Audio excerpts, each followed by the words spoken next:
We still do 7 NUFC Matters show a week for free. But if you want to help support NUFC Matters, then there are a few ways of doing it. Hit the like button on each live broadcast and video. This helps the channel grow. Hit the subscribe button and select the all notifications bell so you don't miss a single show. If you want to help us financially, then you can join the channel using this button with the membership starting at $1.99 a month. Or you can drop us a donation in the chat using a super sticker. We're also looking for sponsors. If you'd like your brand advertised on the flyers for the show and featured during the ad break, then email John at nufcmatters.com to arrange today.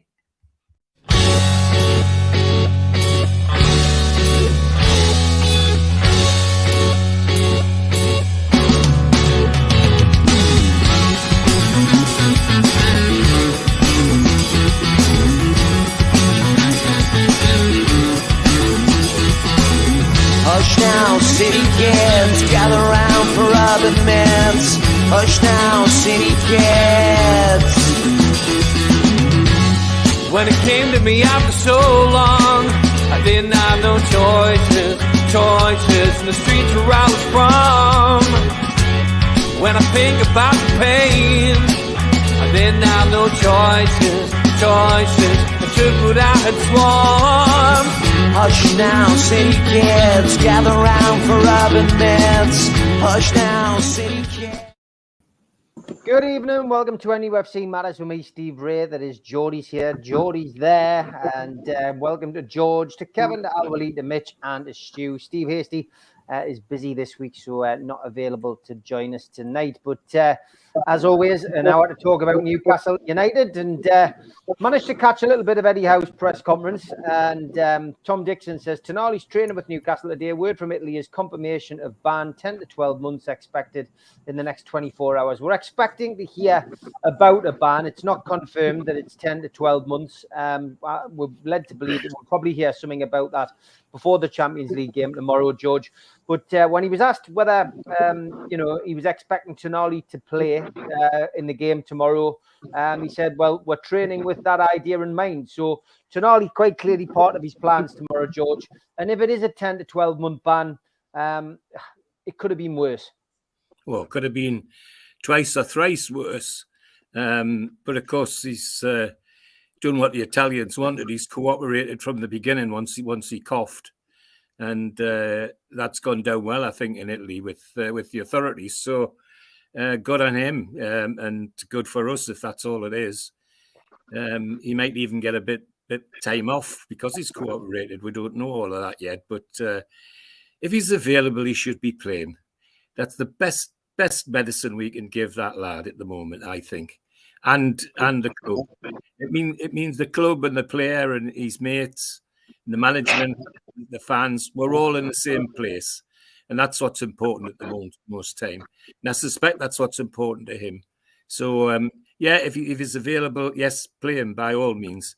He looked on form on Saturday. Let's have him out there if he's available. Yeah, Kev. I mean, it's good to hear that he's training. He's part and parcel of the squad for the game tomorrow. Eddie, you wouldn't speculate, of course, on the potential of the ban, etc.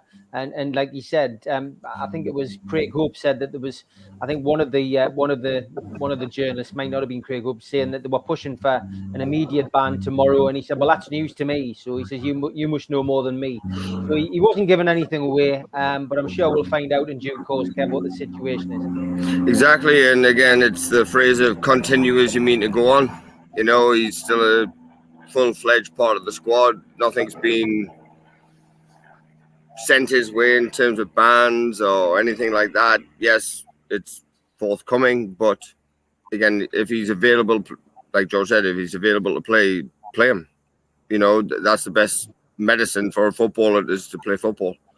I haven't seen too much today, been quite busy with work or whatever, but at the same time, it's just play him, because again, that's the best source of medicine for a footballer who obviously struggled or struggling. So it is what it is. move on. Just keep. If he's available, play him. That's what I would do. I would play him. I wouldn't put him on the bench because he's sitting there thinking. He's sitting there not active. But that's just my opinion of that sort of stuff. And again, once that comes out from the Italian authorities, then we can move forward from that. Yeah, no doubt about that. Al-Walid, good to hear he's training. He could be available tomorrow, Tonali. So that will be good news for Newcastle. Of course, as you said, lads. But for me, I still find it weird why the push for the punishment so soon.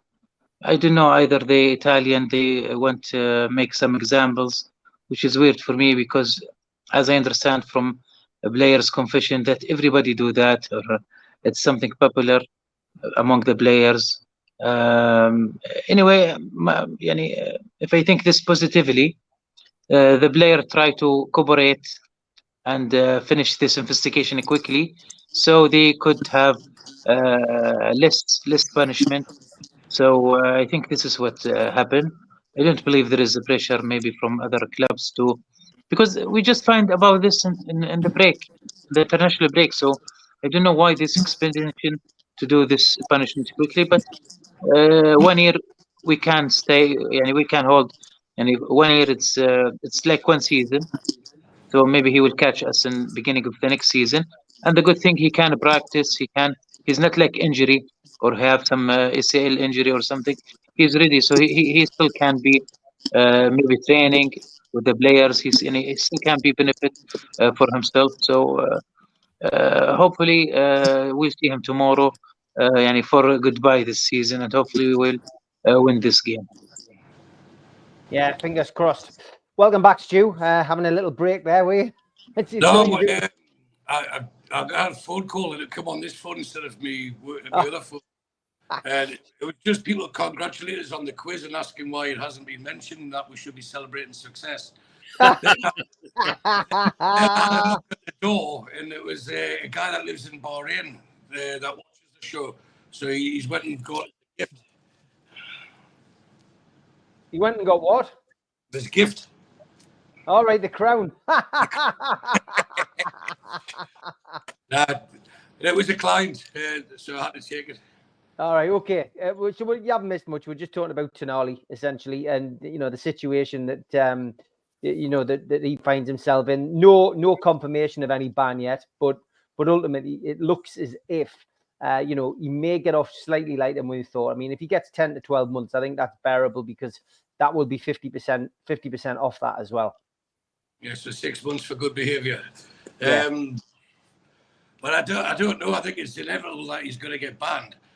But I'm wanting to sit back and see how it plays out rather than speculate, because it could be people testing the water. Would you accept this? Would you accept that? And I think that's possibly why Eddie Howe's saying, well, he's ready to play. And to say, look, he's part of this team. It's up to them to, well, not force the hand, but it's up to them to make the decision. And if they want to make it quick, which it seems the Italians want to clean the house, they've got plenty of experience with the,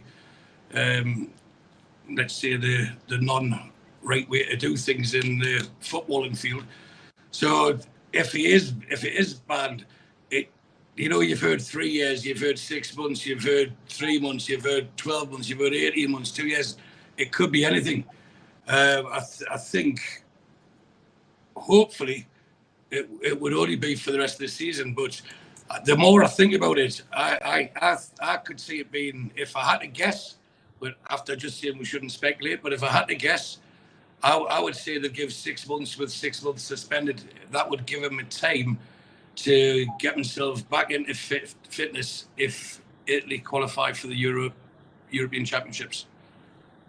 We're not that silly to cut through, and as long as he shows enough remorse and does the courses he has to do and does his rehab as laid out to him, I think it could be 6 months. I think it might go in tandem with the first guy who got 7 months, and that was a month ago.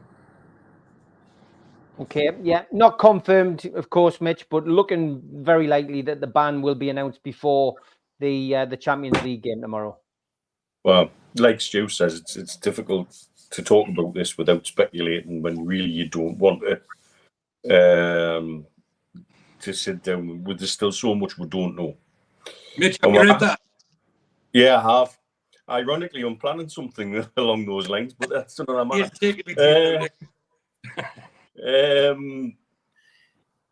For me, we're a little bit at the mercy of Italian football politics.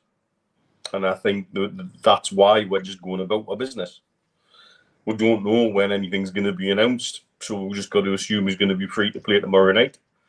We don't know what length of ban he could be facing. Knowing how well the club plan on the football side of things these days, I personally think they'll look at anything less than 18 months as a win out of all of this. And as Stu rightly points out, are they really going to ban some of their best players and make them not available for the European Championships? I can't see that.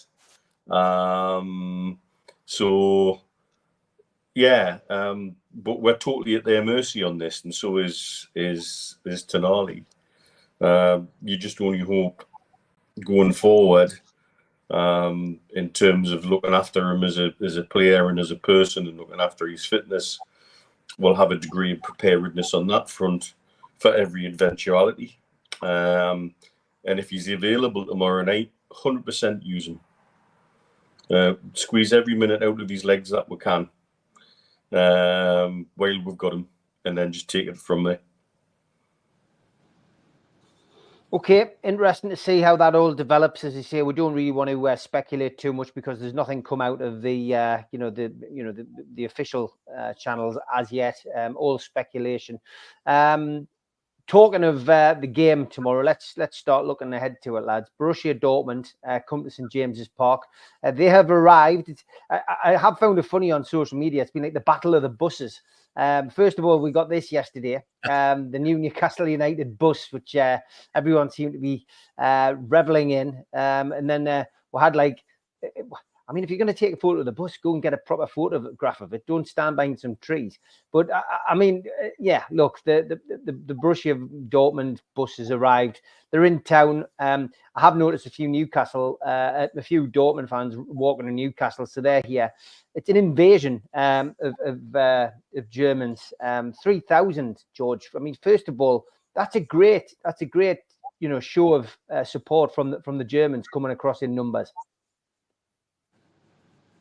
Well, to begin with, that's what they're like, isn't it? They follow their team a bit like we do. So that's great. I think that the other things that I understand that they're good fans in the sense that they're real fans and they're not going to get all this silliness that we had from PSG's ultras in that match. So no, it looks like an occasion to enjoy because both teams, both sets of supporters up and ready for it. And I think that's absolutely fantastic.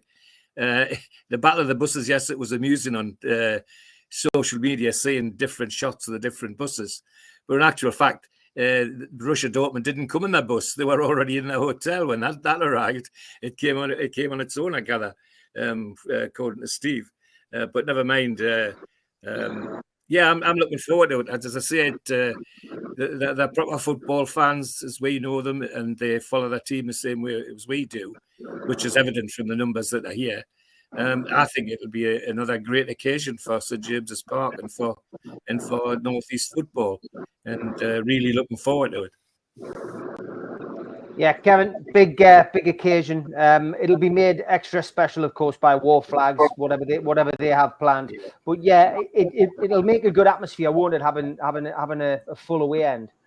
Oh, absolutely. And from the show that you've done with the guy from Borussia Dortmund London branch, and it seems like a very working class community. What Newcastle United fans are, so it'll be quite the spectacle from an atmosphere standpoint. When we go there, when they come here, they'll travel in numbers. Outside the PSG thing with their ultras and things like that, I think it'll be a completely different atmosphere within the city. I think it'll be a good football environment to be involved in. Have a few scoops, have a good sing song against each other, but everybody gets along and has a good time, and that's what the Champions League is all about. You know, experienced in different cultures. They've never been to St James's Park, so yeah, I'm looking forward to the game. And I watched a little bit of their highlights against Wolfsburg, I believe it was, or whoever they played this past weekend, and it didn't look like have a bit of a high press. It's like a Thomas Tuchel type of idea, but I think we'll have too much for them essentially. But yeah, it's great for obviously the region as a whole.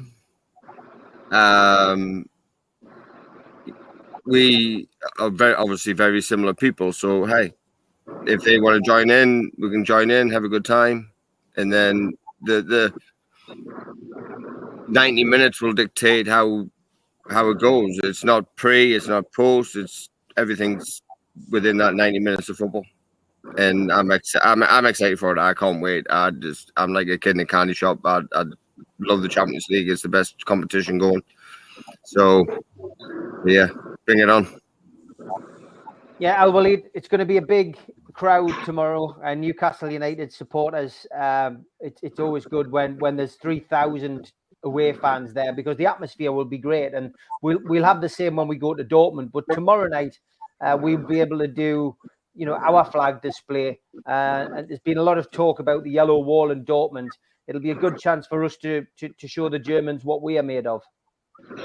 Of course, and I believe those flags will come for flags from German companies, and we Borussia Dortmund always the team that is example for the loyal fans. So hopefully they will see something will shock them tomorrow from the fans. Dortmund is going to be different from Milan and PSG, because Milan and PSG they always play they play for win. But Borussia Dortmund, a team doesn't be in a hurry. And it's very hard team to score and receive a goal. Very hard to receive a goal. So it's going to be like a very balanced team, different than Milan and PSG. But hopefully with the fans and our situation now at the top of the table, Isaac or Wilson will snatch a goal. And I believe it's going to be 1-0 for Newcastle. Okay, well, we'll come to predictions later on, Al Walid, as you know. So I will ask you for that again later on. But ultimately, Stu, from our perspective, you know, the atmosphere tomorrow night, I know you're not going to be there. You'll be watching it somewhere. But from our perspective, it's going to be so special being in that ground again. I mean, Champions League do have that different air of excitement, but you know, to have you know, so many people travel from Dortmund, it's going to be a big night. It absolutely is. And I just want to follow on from what George said just before there, that they do travel in numbers and they are proper fans. And my main hope for tomorrow, apart from the win, obviously, is just to hope that their fans are treated with courtesy and respect, and they're afforded a proper Geordie welcome, like how we should do. Because we've waited 20 years for this, to be back in the big league, sitting at the big table. And I think we should make this occasion memorable tomorrow for the right reasons, and not have any knackers like trying to make a name for themselves. Go out there, support your team, respect the fact that these people have travelled a long way to get there, and they'll bring a lot of colour, a lot of noise, and they should make it an absolutely amazing occasion, just in time to watch us win. And then in 2 weeks' time, me and this fella are there. Mitch, thoughts on the crowd tomorrow? Well, yeah, what it's going to be like? What kind of atmosphere? To touch on what I said about the closeness between the two clubs, one of the Dubai Mags is actually from Dortmund, and he has Dortmund tattooed on one arm and Newcastle United tattooed on the other arm. I gather he's got his hands on 20-odd tickets for the game at Dortmund, and I think so. It sounds like there's going to be a decent contingent of the Dubai Mags there. However, they are going to be in the Dortmund end. So there's a load of we're travelling over. Sounds like we're all pretty much on the same flights to and from Dusseldorf as well. So it should be a good laugh and a canny trip. And Thomas always goes on about the similarity between the two clubs and the two areas and the fan bases, and why he fell in love with Newcastle. Even though you can tell when you speak to him immediately he's German, but he's I would suggest his heart's much more with NUFC at the moment. And I think tomorrow night, yes, should be a proper spectacle. And with a group of fans who won't be quiet, who will come in their numbers. And I think it will be a different experience to PSG. And I can't see any reason for there to be any animosity other than for everybody to enjoy a very good game of football tomorrow night. Yeah, big game for Newcastle United, and as I say, when the Germans come to town, it'll be lively. It certainly will. But as Stu says, let's hope that everyone stays sensible. Police have put out a cry for that in the Chronicle. I've noticed. I mean, apart from the odd sporadic incident, I didn't see anything against PSG. But these things can happen. Let's hope it's a safe night for everybody who goes to the game tomorrow. Great question from Luke Bailey. Don't forget, if you want to ask George, tonight's the night. Get your questions in for George. We'll ask them after the ads. Luke says, question for the Geordies: when Trips and Lascelles and Wilson inevitably move on, who would you pick as captain? He says, I'm going for Botman. George, it's a good question, that. It is. Spenny says Longstaff. Botman's not a bad shout, but you've just taken the words out of your mouth. I'd be risking a local lad. And Sean Longstaff plays is not a bad place for a captain to play. So, but Botman's not a bad shout as a first choice. He has a quiet calm about him. And I've noticed when there's anybody in trouble, his huge frame appears to protect his own player. So he has the makings, and he certainly got the experience. And but failing that, it would be nice to see a Geordie captain again. And Longstaff plays and looks like a captain to me. And that's where I would go. But Botman's not a bad shout. Yeah, it's an interesting one. I think Longstaff's a great shout. But potentially as a deputy captain. But I see where people are coming from with Botman. Somebody who in the centre of defence. It's always been the kind of position, centre half, captain. Synonymous with successful teams. But yeah, I think a local one's a good shout as well. But yeah, I'd go for Botman. I've got to be honest. I've never been a fan of goalkeepers being captain. No. I thought Alan Shearer as a captain was a good shout, even though centre forwards for me aren't good. I think the reason you always go for a centre half or a defender is because they've got a great view of the play. They can see where things are going wrong. So yeah, Botman would be a good shout for me, but we'll see. Kev, what's your take on this? It's a good question. Yeah, it's a great question. It's not a bamboozler, but again, it's who's got the desire and the want to take the team forward and show potential new incomings the way the Newcastle United play go, and how we play, how what the attitude's like in the dressing room, what it's like on a daily basis, all of that. Yes, I would love to see Sean Longstaff as a captain, as a local lad, because that's just what, as Newcastle fans, we want to see. Yes, Botman, but I think his demeanour, yes, he's quiet and calm and things like that, but sometimes you've got to have that tenacity, you've got to have that bite about you as a captain. So I'll throw another one in there. I'll throw Bruno Guimaraes in there. Just because he's got that fire, he's got that desire, he's got that passion, he's got that want. Not saying that Longstaff hasn't, not saying that Botman hasn't. I'm just saying he has that edge about him that might just temper that in terms of the captain, but lead the team. And I'm going to lead this team forward for the next however long, 5 years. So I'll just chuck Bruno in there just for argument's sake. Good one up. George Bainbridge says Harry Kane. Gary says it could be someone we haven't bought yet. Tonali from Ian Brownlee. Botman for Ray. Thank you for that, Ray. Al-Walid, who would be the next captain for you? I don't know if Dan Burn can make it. Dan Burn. Okay. Jude Bellingham for George. Another shout. Jacob Murphy. Anthony Gordon's been chucked in. Mighty Mag says he's got the temper that we need. Tonali was being touted as a future Italian captain. PDK mentions that as well. Great shout, Kevin, says Alan. What's your thoughts on this one, Stu? And with Kevin, I would pick Bruno. I think he's instrumental how we play. He's our talisman. When he plays well, we play well. And it might stop him picking up silly yellow cards. And he'll have the authority to approach the referee rather than whinge at him. You get a bit more leeway as captain.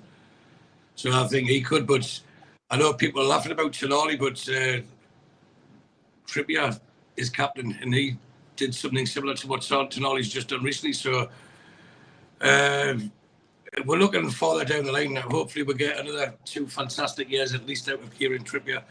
So it's probably a question for another day, but from the current squad, I would pick Bruno. I see what you did there, Mick. I'd bet on Tonali as captain, both Italy and the Toon, he says. Apparently the Germans have already invaded the big market. Alan Little says Dortmund fans are already in the big market. Have a mate in the beehive as we speak. So there we go. They are making a bit of a trip of it. Mitch, future captain? I think we are an example of how the traditional idea of a team captain is becoming less relevant to the modern game. We have a leadership group that within that leadership group are leaders all over the pitch and in the background. And yet when push comes to shove, when the Lascelles steps on the pitch, everybody respects that he gets the armband as he is the nominated captain. And I think the respect shared between those players is immense. But also shows, I think, the evolution of where you need your leaders. You need your leaders all everywhere. And it doesn't matter so much who has the armband on in some respects. And I'm very much with Gary. I think as that leadership group evolves and people move on or people retire or people are transferred, I suspect our future leaders will haven't got in the dressing room yet. Yeah. Good point. Good point. If circumstances don't allow Tonali to play tomorrow night, Eddie Howe should send the team out with a message. Go do it for Sandro. My captain would be Joe Linton, says Phil. Lots of great shouts coming in. Captain Manwaring tomorrow versus the Germans, says Andy Davis. Okay, halfway through the show, guys, it is time for the ads. A big thanks to all our sponsors. Skips and Bins, telephone 0800 25 45 25 3. Email inquiries at skipsandbins.com. Website skipsandbins.com. Easy contract free and pay as you go waste collection. Thanks to Mr. Vicky Sauces, handmade in Cumbria. You can find out more about them from their website mrvickies.co.uk or by calling 01768 210 102. Thanks to Media Arts for all the help with the video side of things. And thanks to United Group Travel, UK coach holiday firm based in Morpeth. There's no strangers on their tours, just people you haven't met yet.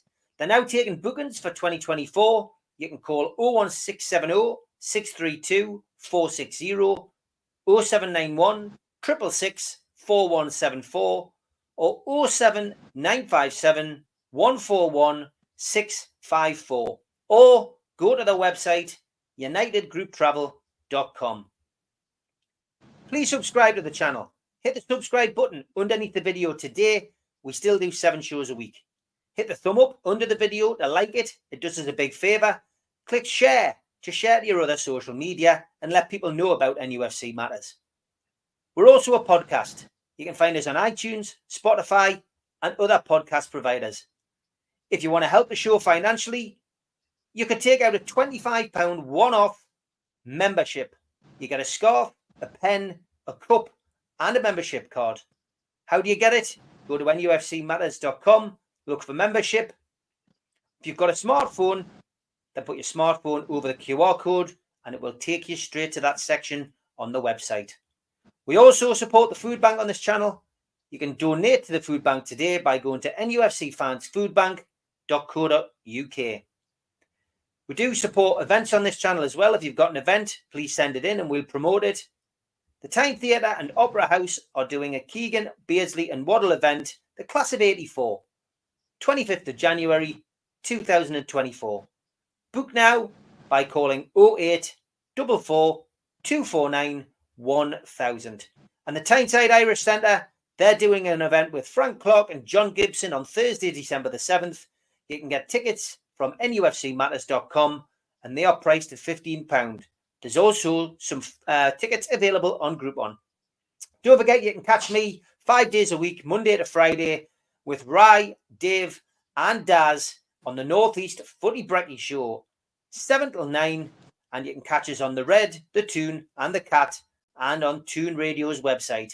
WhatsApp us on the day 0330 043 2002, the perfect way to start your day. Okay, as always on Geordies here, Geordies there, it is time to ask George.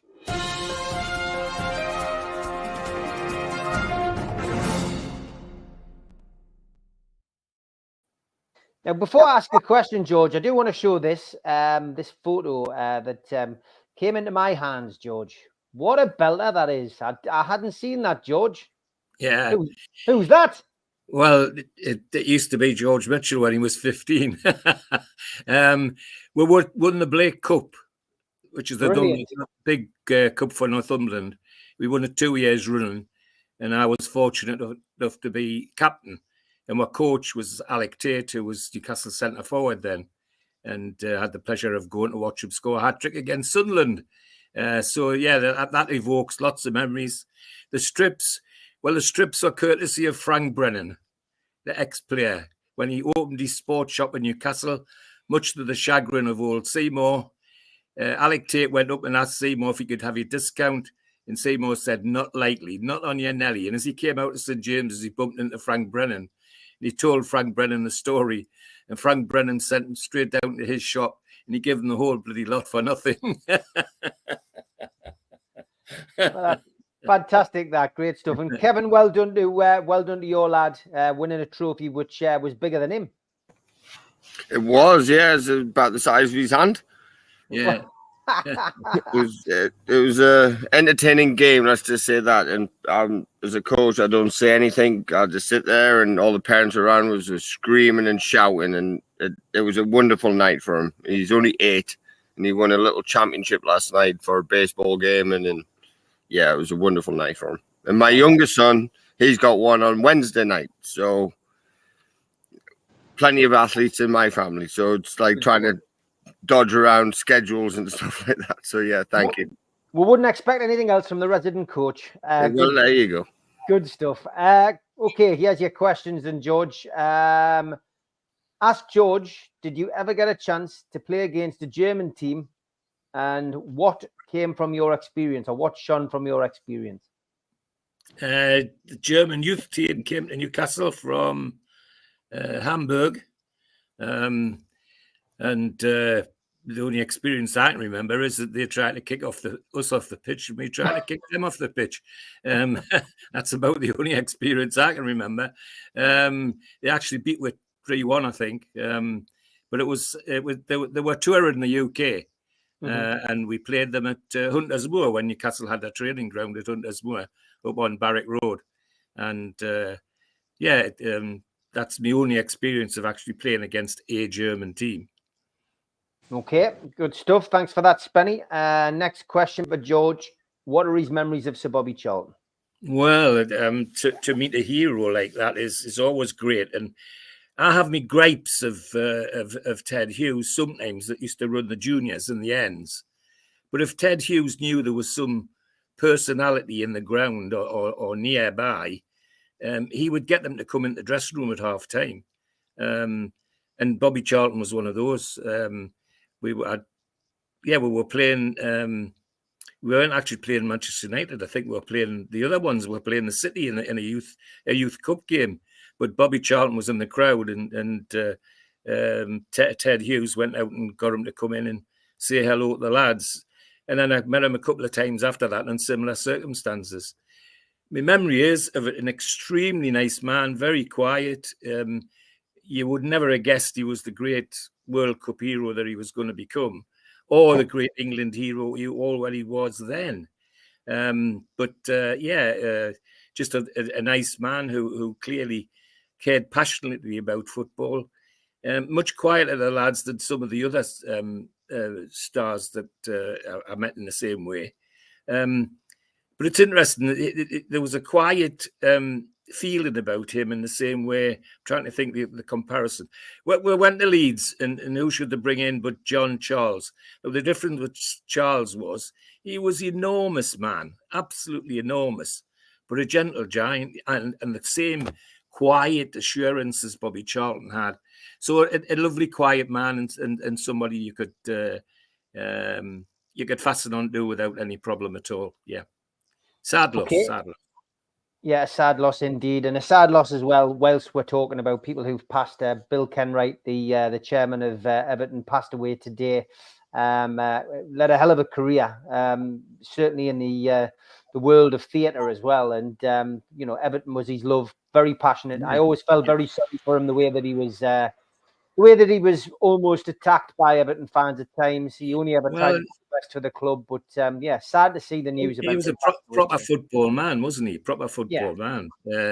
And when he was putting money in, it was his money. It wasn't somebody else. It wasn't some banker from God knows where. It was his own money. So no, he loved his club, and you could only be sad for him and his family and the club. Yeah, Bill Kenwright passing away age 78 today. Gary Milligan says, can you ask George if he could pick a player from yesteryear to play for us? Who would it be? I know the answer to this. I was going to say, you can get the answer to that.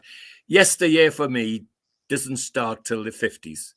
There were lots of great players in the 30s and the 40s who wouldn't even get a start now because they wouldn't be fit enough. And the answer for me is Jackie Milburn would be a star in any of our teams. Than this particular team, he would be outrageous because he would be, the speed, he's got the build and all the rest of it, and the fitness that needed in modern day football. And I always think that Jackie Milburn taught footballers in his way to be athletes and not just footballers. But he was a professional sprinter, and that's where the training came from. Didn't come from St James's Park, because most of them at St James's Park went out and had a quiet fag after they trained, and not War Jackie, although he did later on become a smoker because it eventually killed the poor man. But Jackie Milburn would be the short answer straight away. And last one for today. Question for George: David Craig or Kieran Trippier? Oh, as much as I love David Craig, he's not in the same class as Kieran Trippier. David Craig was a good Premier League fullback, good international fullback for his country, but Kieran Trippier is a step above. When you talk about Kieran Trippier, you're now talking about a world-class player, not just a national player. That's the difference. And I love David Craig dearly. And well, our Neil knows him better because he used to go and get his paper at his paper shop in North Shields. But no, there's no comparison. It's Kieran Trippier all the time. And as I say, the difference is Kieran Trippier is world class. Anybody who watches him and sees the sort of things he does, you just marvel at it that a fullback's doing that. Just look at his stats. You know, he's got more assists and all sorts of things that some of the midfielders have, and he's playing fullback. No, I think, and another hobby horse of mine, when he wants to be, he can be two-footed. He's not out of position at left back either, as Gareth Southgate sometimes remembers. Not that I want him at left back for us because he's right places where he is. But yeah, Kieran Trippier, by mail. Okay, that's Ask George for this week.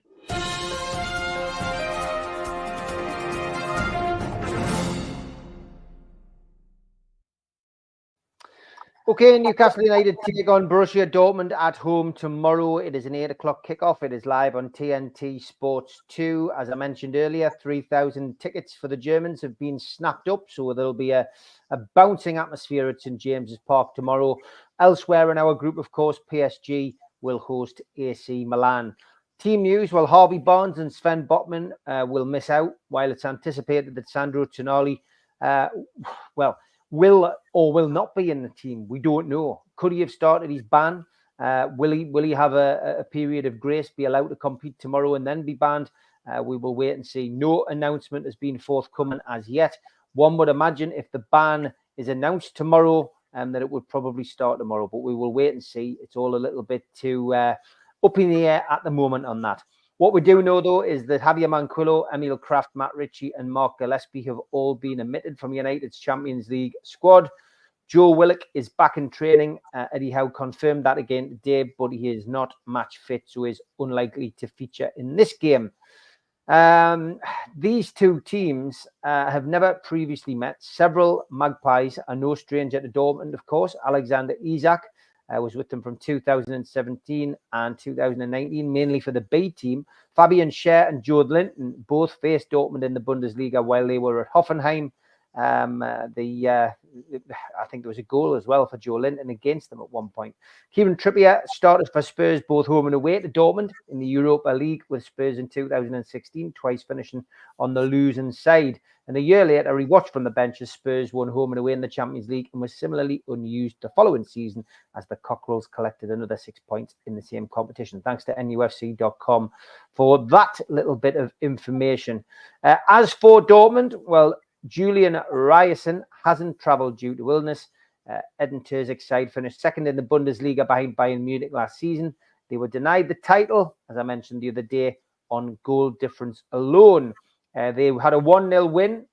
They beat Werder Bremen at home on Friday at the top of the table, but they dropped back down to fourth after the rivals caught up with their games in hand. That, though, extended their unbeaten domestic league record to 16 games since losing at Bayern Munich in April, and just that single reverse in 27 Bundesliga outings. So far in the Champions League, Dortmund have been beaten 2-0 in Paris and held to a scoreless draw at home by AC Milan. Referee is Arta Dias from Portugal, and VAR is another Portuguese referee. It is Tiago Martins. This, George, is a game where ultimately Newcastle could really put one foot in the later stages, because if Newcastle can beat Dortmund tomorrow, then, you know, that really piles the pressure on the German outfit. And depending on the result between the other two teams, Newcastle could be top of that league with a little bit of a gap and a little bit of a cushion. Then they'll have 2 away games, of course, and 1 more home game to go. But 1 foot in the next round is the way I look at it, if we can get a win tomorrow, George. Well, absolutely, and why not? 7 points out of 3 games normally puts you into the next stage. That means that we could do better than that if we can get a point of one of the away games. And the way we took on Milan in Milan, and the way we took on PSG, there's no reason why we shouldn't think like that. For me, the bits and pieces about the game that interest me, it's a bit like PSG. The German league's good in the top half. The bottom half's a very long tail that wags a bit. And I think that Dortmund will be like PSG in the last 20 minutes. They might be found wanting in terms of being able to keep their game going for the full 90 against a team like ours, who's super fit. And I think that could all count in our favour. But I'm not underestimating Dortmund. On what I've seen on TV and so on, they're a good side, a good team, where PSG weren't a good team. They were a set of individuals in a team. So yeah, it's going to be tough. It's going to be, I think, very tactical. Don't know why I think that. I think it could be very tactical. But I'm quietly confident that we can get a good win out of this game, and as you say, put a foot firmly in the next phase of this competition. Yeah, this is a big game for Newcastle against Dortmund, and 1 foot in the later stage. That would have to be a disaster if they didn't go through. If they can win tomorrow. He's absolutely right, and I'll just try to do quick maths in my head in terms of if we get a win tomorrow night and get a couple of draws away from home against Dortmund and PSG, you know, that gives us what, 7, 9 points, 10 points, somewhere around in there. So I'm expecting, like George said, a very close tactical game. But I think if we start like a house on fire with the atmosphere behind us, like we did against Palace, even though I didn't see the game, I've seen the highlights, and just play like I've always said, play like a Premier League game. You know, get after them. They don't. I don't think they're very comfortable with a high press. They like the high press, but if we play through lines, I think we'll be very, very successful. Werder Bremen were very poor. From the highlights that I've seen, they had multiple opportunities to score, but they didn't. So therefore, if we play how we play, not worried about Dortmund and all the rest of it. The only two players I'm concerned about is Royce and Emre Can, who can pull the strings for them. If we can nullify that threat, then I think we'll be comfortable winners tomorrow night, and then obviously going back to Dortmund, then PSG, or whichever way around it goes, and get 2 points there. I think we'll have more than 1 foot in. I think we'll have 2 feet in the next round. I don't know a great deal about them, Kev. I mean, have you watched them? Not really, no, but I just, you see little bits and pieces and YouTube searches and this and that. But again, it's very like a Jurgen Klopp, Thomas Tuchel type high press, but they haven't got the quality to, once they get the high press, to what we call is finish the attack in the final third. So yes, they can do all the bits and work hard. They can do this, they can do that in terms of what they've been drilled into from a coaching perspective. But I mean, the goal they scored was a good goal against Werder Bremen. It was the ball dropped in and through the middle. And it was a lovely finish, I have to say. But at the same time, I think we have the better quality in terms of a defensive shape. Like I said previously in other shows, that we have one of the best, we have the best defensive record near enough in the Premier League. So that's going to be hard to break down. And I think we can counteract that from a counter-attacking perspective. But I think we have to, what I say to my players is control the game from minute one. We control the game. At our home stadium, we control it, we'll keep it, we'll attack, we'll do whatever we need to do. So I'm not as worried as I was against PSG, because you just never know. It's a PSG side that could show up and be world beaters that day. Similarly, AC Milan, I think Dortmund's a team that we can, again, like we did at Palace this past weekend, and take them to town and turn them over, essentially. If we get it right tactically, I think we could turn them over. Okay. Al-Walid, big game for Newcastle, this one, and a win would see us, with one foot in the next stages.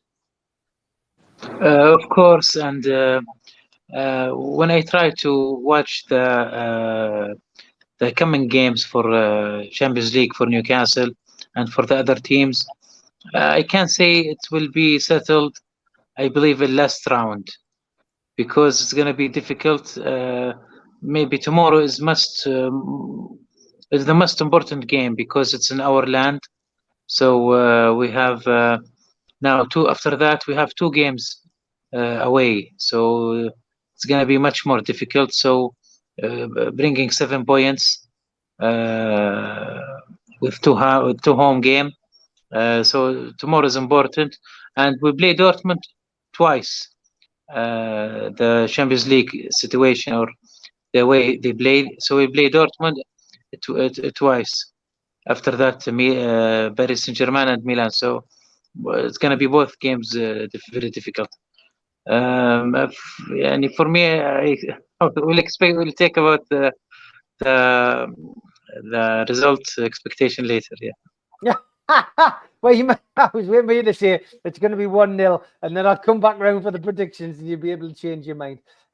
Stu, biggest game of the season, but we say this every week, don't we, on these shows? We go, is this the biggest game of the season? But we just got to get used to it. Every game's a big game for Newcastle, and as Anton in the chat says, Newcastle treat every game like a cup final. It's what we've wanted, isn't it? We've wanted these big games all the time, so they sign the players accordingly. Just a quick one back to that Ask George thing. That trophy, George, it looked very similar to the Jules Rimet trophy. The old World Cup one. I don't know if it's a picture, but just seen the angle there, that's what it looked like. That I was waiting for you to say it looks very like the quiz photo, the quiz trophy. No, there, he's but- already had that one, and I just told him mine was for football. His wasn't. You know. No, I was talking to Shrewsbury. I won't mention the quiz again until I get the trophy. I think John Allen and the Heat are sorting it out, so I'll present it to us when we're in Dubai and you can put a video of it on. You better blank out the words though, because I'm sure there'll be a few swear words. Right, back to Dortmund. I've been hearing a lot of negativity. Oh, they're unbeaten, they're this, they're that. They'll hit us on the counter attack. Well, I would say at least more than half the games that we play in the Premier League, teams try and hit us on the counter attack. And I would say the bottom half, as George just said there, the bottom half of the Premier League stronger than the bottom half of the Bundesliga. So I'm probably more confident than I should be. But we've got not just the players, the team, the squad, the whole club. They're performing and behaving like they belong on this stage, and they've took to it like a duck to water, hit the ground running, whichever cliche you want to come out with. And I just think there'll be high tempo. They'll press them. They'll ruffle a few feathers. They'll get the crowd behind them, and that'll carry us on. Do you want their prediction? No, not yet. Yeah, we'll win. I honestly think we'll win. I think we'll be too much for Dortmund. And if they, as much as I've been reading and much as I've watched, they like to play a control passing from the back, similar to what PSG did. And I think we'll just blitz them. If you pardon any word puns, I think we'll just blitz them. I really do. Okay. Stu's predicting Blitzkrieg. There. Try and get as many German references in as possible. That's name. No, damn it. Here we go. Here we go. This is where the show sinks like a U-boat. Oh, I'm being very careful, lads, because we could end up going down the Basil Fawlty route here. Don't mention the war. Don't mention the war. We mentioned it once. I think we got away with it. So yeah, look, this is a huge game, Mitch, and it's one that we'll all get very excited about. I'm already excited now, and we're still 25 hours away from kickoff. Yeah, and I look at when you compare the two teams, I always want to look at the opposition and say, right, where can they hurt us? And the only things I see in them that they've got in their favour is they have experience at this level. They've got 3 or 4 players who I feel like have been playing football forever. Mats Hummels and Marco Reus and the striker Füllkrug, who seem to have been around the German national team for like years. An organisation. They will be organised. I cannot, for my life, imagine any team that regularly tops the Bundesliga being anything other than very well organised. But they don't come across a team like us week in, week out. That's what PSG thought. They won't be as arrogant as PSG, I wouldn't imagine. I also don't think they'll fanny on with it at the back the way PSG did and give away an opportunity that way. But I do think there's nothing there for us to fear, either by recent results or by what else we've already done in the Champions League. And so when you see that, we've got to go into this game with the same positive mindset that we always do, play at the same level of intensity that we always do, and then you'd hope that the quality and the result should look after itself, and we'll have the benefit of playing in front of our fans. You can keep your yellow wall. What you're going to get hit with is genuine black and white noise. And so I think that's, again, that's our part to play. Be that sat in the stadium, or be that looks like we'll have another 100 out tomorrow night in Dubai, even though it'll be a late one. The atmosphere in the bar for the Champions League games is electric. And so that gives you an idea how it's be felt around the world. And so I think we have a real opportunity to make yet another statement to the footballing world that we're here, and we're not here as a fluke. We're here on merit, and we're not going anywhere. You might like we're to, but we're just not. Get used to it. And I think that'll help us in terms of as a fan base in our journey and in our development is thinking differently. You know, as I said at the weekend, we're constantly waiting for the wheels to come off. And I think there's certain journalists now would like that to happen, particularly with the advent of the Tonali story. So I think another good win tomorrow night will just slap everybody in the face with a wet fish and say, carry on. Okay, prediction then, George, for tomorrow night? 2-0 Newcastle. 2-0 Newcastle. I'm going 2-1. Kevin, where are you going? Again, depends how we start. If we get an early goal, I think we'll go 3-0. 3-0. Al-Walid, I've got it in my mind. 1-0. 1-0 Al-Walid, I think you're going to say. Yes.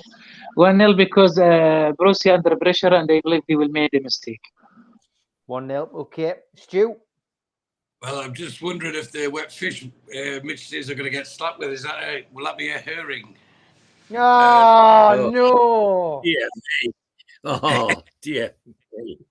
I promised Albert as well that I would say this word on the show, so I think it'll be a humdinger of a game, and I think we'll comfortably win 3-1. How about that?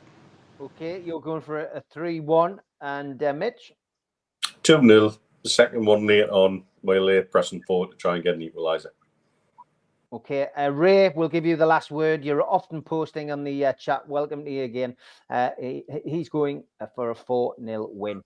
There is a show tomorrow. It is a pre-recorded show I did with Ben Jacobs. We'll stick that up at 4 o'clock tomorrow so people can watch that before the match. I'll be back live with Super Matt and Gibbo at 6 o'clock. And then on Friday night, we will be back at 5 with the three amigos. Lads, Mitch, Stu, Al-Walid, Kevin, and George, and everybody in the chat and the moderators. Thanks for joining us. Take care. Enjoy the game tomorrow. Everybody. Thank you. Enjoy.